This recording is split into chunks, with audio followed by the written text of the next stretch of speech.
बिस्मिल्लाहिर्रहमानिर्रहीम। अस्सलामु अलैकुम वरहमतुल्लाहि वबरकातुहू। मैं हूँ homeo herbalist doctor Mohammad Mukhtar Qadri, कामों के गुजरांवाला, पाकिस्तान से। आज जो मुझे मौजू मैंने जिसका इंतखाब किया है वो है ऐसी ग़िज़ाएँ जो क़ुव्वत बा को यानी मर्दाना क़ुव्वत को ताकत देती हैं, बढ़ाती हैं। ऐसी वो कौन सी ग़िज़ाएँ हैं? तो वो मैंने कुछ ग़िज़ाएँ जो हैं वो सिलेक्ट की हैं, ख़ास ग़िज़ाएँ सिलेक्ट की हैं, वो आपको इंशाल्लाह बहुत ज़्यादा फ़ायदा देंगी। तो अगर आपने मेरा चैनल अभी तक सब्सक्राइब नहीं किया तो चैनल को सब्सक्राइब कर लें। मज़ीद वीडियो हासिल करने के लिए साथ जो है घंटी के बटन को ज़रूर प्रेस कर दें ताकि आपको मज़ीद नई आने वाली वीडियो जो हैं वो बर वक्त और टाइम पर मिल सकें।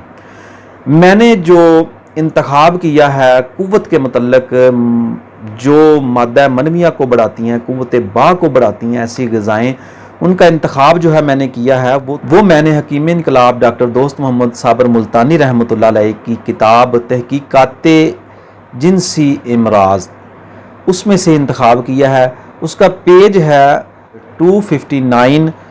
गोश्त जो है, हर किस्म के गोश्त जो हैं वो ख़ुसूसन ख़ास कर जो देसी मुर्ग है या जो नर चिड़े हैं जिसको कुंशक भी कहते हैं, नर चिड़े जो हैं, और तीतर और बटेर, इनका गोश्त बहुत ही ज़्यादा मुफीद है।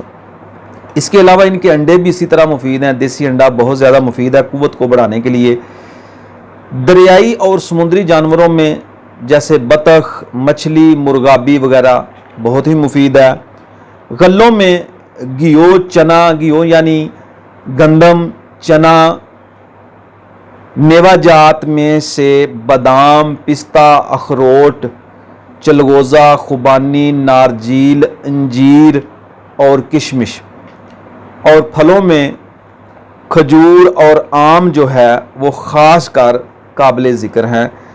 सब्ज़ियों में मेथी, प्याज, करेला बहुत ही अच्छी चीज़ है। इसके अलावा टमाटर भी क़ुव्वत बा को बहुत ज़्यादा बढ़ाते हैं, क़ुव्वत को भरपूर पैदा करते हैं। ये सारी ग़िज़ाएँ नाज़रीन इकराम जो ऐसे मरीज़ जिनकी क़ुव्वतें कमज़ोर हैं वो ये सारी चीज़ें अपनी ग़िज़ा में शामिल कर लें, इनको लाज़मन शामिल कर लें। और वो ठंडे मशरूबात या ऐसी ग़िज़ाएँ जो नाक़िस ग़िज़ाएँ हैं, फ़ास्ट फूड वगैरह हैं, उनसे इज्तनाब करें तो इंशाल्लाह उनके जिस्म में क़ुव्वतें भरपूर जो है ना, क़ुव्वत का जो दरिया है, जो समंदर है, वो भरपूर जो है वो जोश में आ जाएगा इंशाअल्लाहुल अज़ीज़। तो ये था आज का मुख्तसर सा अग़ज़िया के बारे में आपको मैंने बताया। वीडियो पसंद आए तो लाइक कीजिए, दोस्तों के साथ शेयर कीजिए। इंशाअल्लाह मिलते हैं नई किसी वीडियो में नए टॉपिक के साथ। दुआओं में याद रखिए। अस्सलामु अलैकुम वरहमतुल्लाहि वबरकातुहू।